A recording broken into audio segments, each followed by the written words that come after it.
Good morning to everyone, respected principal sir, teachers, and my beloved brother and sister, and my friend. Today I am here to deliver a short speech on Independence Day.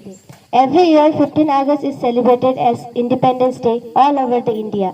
And this year, India is celebrating 75 years of independence.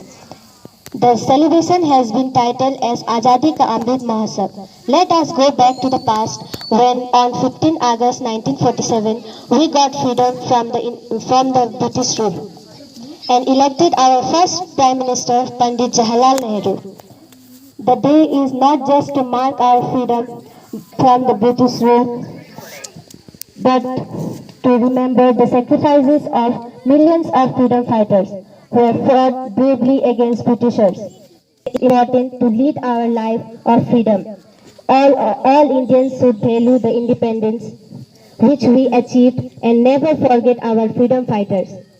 At last, happy independence to everyone. Thank you.